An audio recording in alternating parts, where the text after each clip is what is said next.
جب وہ درمیان میں پہنچے اللہ کے حکم سے دریا نیل کا پانی پھر رواں دواں ہو گیا اور تمام راستے ختم ہو گئے اور تمام کی تمام فرعون کا جو لشکر تھا ڈوب گیا، غرق ہو گیا۔ جب یہ غرق ہو گیا کہ ان کا کچھ پتہ نہ چل سکا تو حضرت موسیٰ علیہ السلام دور کھڑے سب کچھ دیکھ رہے تھے کنارے پہ۔ بنی اسرائیل کا ایک آدمی آیا، اس نے کہا موسیٰ ہمیں تو پتہ چل رہا ہے کہ فرعون کا لشکر غرق ہو گیا، ڈوب گیا، لیکن کیسے مانے؟ ہم نے تو دیکھا ہی نہیں۔ ہم جب تک ان کی لاشوں کو اپنی آنکھوں سے نہ دیکھیں گے ہمیں یقین نہ آئے گا۔ چنانچہ اللہ رب العزت سے حضرت موسیٰ علیہ السلام نے دعا کی۔ اسی وقت ایک لہر آئی، تمام فرعون کے لشکر کی جو لاشیں تھیں ساری کی ساری انہوں نے کسی پہاڑ پہ کہیں کنارے پہ پھینک دی۔ اس میں سے ایک آدمی پھر آیا۔ بنی اسرائیل کے آدمی تھے تو سخت، ضدی بھی تھے، ہٹ درم بھی تھے، نہ ماننے والے تھے۔ ان میں سے ایک آدمی آیا، کہنے لگا موسیٰ سب لوگ آ گئے لیکن میں نے فرعون کی لاش تو نہیں دیکھی۔ جب تک فرعون کی لاش کو میں آنکھوں سے نہ دیکھ لوں مجھے صبر نہیں آئے گا۔ اور دوسرا میں نے ایک عہد کیا ہوا تھا کہ فرعون کی داڑھی کے بال لے کر میں اپنے گھوڑے کی باغ بناؤں گا، چنانچہ تم اپنے اللہ سے دعا کرو کہ وہ میرے لیے فرعون کی لاش کو باہر پھینک دیں۔ اللہ نے پھر ان کی دعا کو سنا۔ جیسے حضرت موسیٰ علیہ السلام نے دعا کے لیے ہاتھ اٹھائے تو فرعون کی ایک لہر آئی اور فرعون کی لاش کو باہر پھینک دیا۔ بنی اسرائیل کا وہ آدمی آیا اور اس نے فرعون کی لاش کے جو داڑھی کے بال تھے سارے کے سارے کاٹ لیے اور اپنے گھوڑے کی باغ بنا لی۔ عزیزان گرامی، یہ تو آپ بھی جانتے ہیں کہ فرعون کی لاش آج تک لوگوں کے لیے عبرت بنی ہوئی ہے۔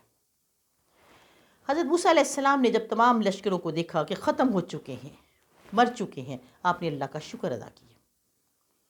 اللہ رب العزت کی طرف سے ندا آئی کہ پھر موسیٰ اب چلے جاؤ، اب مصر کی طرف جاؤ اور تمام کے تمام وہ جو اچھے خوبصورت محل بنے ہوئے بنی اسرائیل کو جا کے آباد کرے، کیونکہ وہاں کا کفر ختم ہو چکا ہے۔ چنانچہ حضرت موسیٰ علیہ السلام اپنی اس قوم کو لے کر مصر کی طرف چل پڑے اور وہاں لوگوں کو کہا کہ تم ٹھاٹھ کے ساتھ زندگی گزارو۔ پھر آپ نے اللہ تعالیٰ سے دعا کی کہ اے اللہ رب العزت مجھے اجازت دے کہ میں اپنے اہل و عیال کو نہ دیکھ لوں، میں کب سے ان کو چھوڑ کر آیا ہوں جنگل میں۔ اللہ رب العزت نے وزن دے دیا کہ آپ ضرور جاؤ۔ چنانچہ حضرت موسیٰ علیہ السلام نے حضرت ہارون علیہ السلام سے کہا اے ہارون میرے پیچھے میری قوم کا خیال رکھنا، میں جا رہا ہوں سفورہ کو دیکھنے کے لیے، اپنی اہلیہ کو دیکھنے کے لیے۔ چنانچہ حضرت موسیٰ علیہ السلام اپنی اہلیہ کو دیکھنے کے لیے اس جنگل کی طرف چل پڑے۔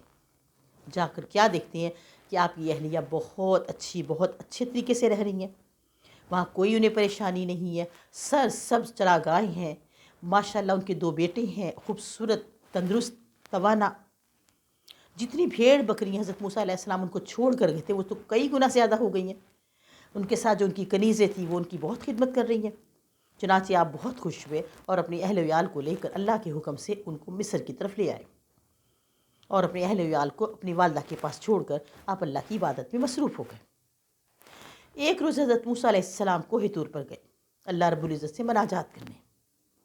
چنانچہ ندا آئی اے موسیٰ نالین پاک اتار دو۔ اللہ رب العزت فرشتوں کو حکم دیا کہ بہشت سے اس کے لیے کرسی لے کر آؤ۔ چنانچہ فرشتے گئے اور بہشت سے کرسی لے کر آئے اور حضرت موسیٰ علیہ السلام کو فرمایا کہ آپ یہاں بیٹھیں اور اللہ سے مناجات کریں۔ چنانچہ اللہ رب العزت سے حضرت موسیٰ علیہ السلام مناجات کرتے رہے، مگر ایک ہی بات بار بار کہتے تھے اے اللہ میں تجھے دیکھنا چاہتا ہوں۔ اور اللہ رب العزت کا ایک ہی جواب آتا تھا لن ترانی، لن ترانی، اے موسیٰ لن ترانی، تو مجھے نہ دیکھ پائے گا۔ حضرت موسیٰ علیہ السلام اللہ رب العزت سے مناجات کر رہے تھے۔ اللہ رب العزت نے فرمایا کہ اے موسیٰ اب تم 30 روزے رکھو، 30 روزے رکھ کر میرے پاس آنا، میں تمہیں اپنی کتاب توریت تم پر نازل کروں گا اور اس میں احکام ہوں گے، شریعت کے احکام ہوں گے، زندگی گزارنے کے طریقے ہوں گے۔ چنانچہ حضرت موسیٰ علیہ السلام واپس آ گئے اور 30 روزے رکھے۔ آپ نے جب 30 روزے رکھے تو اپنی قوم سے کہا کہ میں اب کوہ طور پر جا رہا ہوں اور آپ کے لیے وہاں سے ایک اللہ رب العزت نے کتاب مجھے نازل کرنی ہے جس کا نام توریت ہے۔ اس میں زندگی گزارنے کی جو احکامات ہیں اس کے مطابق ہم زندگی گزاریں گے۔ آپ کی قوم ہٹ درم تھی، انہوں نے کہا اے موسیٰ ہم کیسے مان لیں کہ تو اللہ سے باتیں کرتا ہے، ہم تو نہ مانیں گے، ہمیں ساتھ لے کے چل، ہم تیرے خدا کو دیکھنا چاہتے ہیں، تیرے خدا سے باتیں کرنا چاہتے ہیں۔ ہر چند حضرت موسیٰ علیہ السلام نے بڑا سمجھایا لیکن بنی اسرائیل کے لوگ نہ مانے۔ آخرکار حضرت موسیٰ علیہ السلام نے اپنی قوم سے 69 آدمی چنے 69 آدمی چنے، تو ان میں سے ایک ان کی بنی اسرائیل کے قوم میں ایک آدمی تھا جس کا نام تھا یوشع بن نون۔ وہ کافی عمر کا بندہ تھا، کافی اس کی ایج تھی، بہت ضعیف تھے۔ وہ حضرت موسیٰ علیہ السلام کے پاس آئے، کہنے لگے اے موسیٰ، آپ کو میں نظر نہیں آیا؟ آپ نے جتنے عالم لوگ اکٹھے کیے میں ان سب سے بڑا ہوں، لہٰذا مجھے بھی اپنی صف میں شامل کر لو۔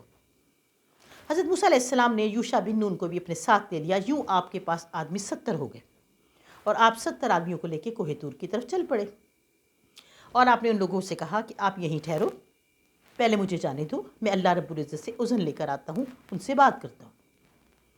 آپ ایک درخت کے نیچے جا کھڑے ہوئے اور ایک پتا لے کر اس کو منہ میں ڈال کر چبانا شروع کر دیا، اور اللہ کے حکم کا انتظار کرنے لگے۔ چنانچہ اللہ کا حکم آیا کہ اے موسیٰ، یہ تم نے کیا کیا؟ تمہیں میں نے روزہ رکھنے کو کہا تھا، تم نے پتا منہ میں کیوں ڈالا؟ حضرت موسیٰ علیہ السلام فرمانے لگے کہ اے اللہ رب العزت، میں 30 دن سے روزے رکھ رہا ہوں، میں نہیں چاہتا تھا کہ میرے منہ کی بو آپ کو ناگوار گزرے، اس لیے میں نے مسواک کے طور پہ پتا چبا لیا۔ اللہ رب العزت نے فرمایا اے موسیٰ، یہ تم نے کیسے سوچا؟ تمہیں کیا پتا کہ روزے دار کی منہ کی بو تو مجھے مشک و عنبر سے بھی زیادہ پسند ہے، لہٰذا تم نے تو روزہ خود افطار کر لیا، اب اس کے بدلے میں تمہیں 10 روزے اور رکھنے پڑیں گے، اور وہ یکم محرم سے لے کے 10 محرم تک آپ نے 10 روزے پورے کرنے ہیں، پھر میں آپ کو توریت کی کتاب نازل کروں گا۔ چنانچہ حضرت موسیٰ علیہ السلام دوبارہ واپس آ گئے، آپ نے 10 روزے مکمل کیے۔ جب آپ کے 40 روزے ہو گئے، پھر آپ اپنی قوم کو لے کے دوبارہ چلے۔ جب حضرت موسیٰ علیہ السلام اللہ رب العزت سے بات کرنے لگے تو آپ کی وہی 70 آدمی، اے موسیٰ، ہم نے اللہ سے بات کرنی ہے، ہمیں اللہ کی آواز سناؤ۔ حضرت موسیٰ علیہ السلام نے فرمایا کہ تم نہ سن سکو گے، تم بات نہ کر سکو گے۔ حضرت موسیٰ علیہ السلام ان کو سمجھاتے رہے، لیکن وہ 70 آدمی بضد رہے کہ ہم نے اللہ رب العزت سے بات کرنی ہے اور ان کو دیکھنا ہے۔ اللہ رب العزت کی طرف سے ایک تجلی آئی، ایسی تجلی آئی کہ وہ 70 آدمیوں کے اوپر پڑی اور 70 کے 70 آدمی مر کے ختم ہو گئے۔ جب حضرت موسیٰ علیہ السلام نے دیکھا کہ 70 آدمی مر گئے ہیں تو وہ رونے لگے، اے اللہ، میں کیا کروں گا؟ میں بنی اسرائیل کو کیا جواب دوں گا؟ یہ تو سارے کے سارے مر گئے، میں کیا کروں؟ اللہ رب العزت نے فوراً حضرت موسیٰ کی دعا سے ان کو دوبارہ زندہ کیا۔ جب وہ دوبارہ زندہ ہو گئے تو حضرت موسیٰ علیہ السلام نے فرمایا میں تمہیں نہ کہتا تھا کہ تم نہ دیکھ سکو گے، تم نہ بات کر سکو گے؟ چنانچہ آپ حضرت موسیٰ علیہ السلام نے ان لوگوں کو واپس کر دیا۔ اس کے بعد اب حضرت موسیٰ علیہ السلام اللہ رب العزت سے مناجات کرنے لگے۔ اللہ تعالیٰ نے حضرت موسیٰ علیہ السلام سے 70 قسم کے کلمے، 70 قسم کی باتیں آپ سے کی۔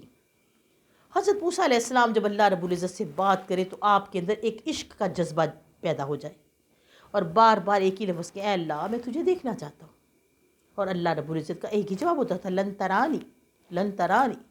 لیکن حضرت موسیٰ علیہ السلام کو جذبہ شوق بڑھتا جا رہا تھا۔ جب آپ نے دوبارہ کہا تو اچانک فرشتوں کی آواز آئی، تمام فرشتے، اے موسیٰ، کیا یہ کافی نہیں کہ اللہ رب العزت آپ سے ہم کلام کر رہے ہیں؟ آپ اللہ کو دیکھنا چاہتے ہیں؟ ابھی آپ یہ بات ہی کر رہے تھے تو 70,000 فرشتوں کی ایک جماعت حضرت موسیٰ علیہ السلام کے پاس آ گئی اور ان کے ارد گرد پھرنے لگی اور ایک ہی بات کہنے لگی کہ لن ترانی، آپ نہیں دیکھ سکتے۔ حضرت موسیٰ علیہ السلام ان تمام فرشتوں کو جو اپنے ارد گرد دیکھا تو ڈر گئے اور زمین پہ بیٹھ گئے۔ کچھ دیر تو آپ خوف زدہ رہے، اس کے بعد پھر آپ کا شوق جذبہ جاز اٹھا، پھر کہا اے اللہ رب العزت، میں آپ کو دیکھنا چاہتا ہوں، اے اللہ رب العزت، میں آپ کو دیکھنا چاہتا ہوں۔ اس کے بعد پھر 70,000 فرشتے ایک جانور کی شکل میں آ گئے، شیر کی شکل میں آ گئے، وہ بھی آپ کے ارد گرد گھومنے لگے۔ حضرت موسیٰ علیہ السلام پھر ڈر کر بیٹھ گئے۔ کچھ دیر کے بعد پھر جذبہ شوق جاگ اٹھا اور ایک ہی بات کہ اللہ، میں تجھے دیکھنا چاہتا ہوں۔ کچھ دیر کے بعد کیا دیکھتے ہیں کہ 70,000 آدمی خوبصورت لباس میں، ہو بہو حضرت موسیٰ علیہ السلام کی شکل کے، ہاتھ میں عصا لیے، جیسے حضرت موسیٰ علیہ السلام اپنی شبیہ دیکھ رہے ہیں، 70,000 وہ حضرت موسیٰ علیہ السلام کے ارد گرد آ کے گھومنے لگے اور ایک ہی لفظ کہنے لگے کہ اللہ، میں تجھے دیکھنا چاہتا ہوں۔ حضرت موسیٰ علیہ السلام حیران اور پریشان ان کو دیکھنے لگی اور کہنے لگے اللہ رب العزت، یہ کیا ماجرا ہے؟ میں ہوں موسیٰ، یہ اتنے سارے لوگ؟ تو اللہ رب العزت نے فرمایا اے موسیٰ، یہ تو کچھ بھی نہیں، میں چاہوں تو 1000 ہاں بلکہ اس سے بھی کئی تعداد میں تیرے جیسے پیدا کر سکتا ہوں، لیکن موسیٰ تو موسیٰ ہی ہے، یہ تو سب میرے فرشتے ہیں، تو مجھے نہ دیکھ پائے گا۔ عزیزان گرامی، مفسرین لکھتے ہیں کہ حضرت موسیٰ علیہ السلام نے 7 مرتبہ یہ سب کچھ کیا، 7 مرتبہ اسی طرح آپ بار بار آوازیں دیتے رہے، اے اللہ مجھے اپنا جلوہ دکھا دے، اے اللہ تو مجھے اپنا جلوہ دکھا دے۔ آخر کار اللہ رب العزت نے فرمایا، اے موسیٰ سامنے پہاڑ کی طرف دیکھو، اگر تم اس کو دیکھ لو گے اور نظر جما کے تو سمجھ لینا کہ تم نے میری تجلی دیکھ لی۔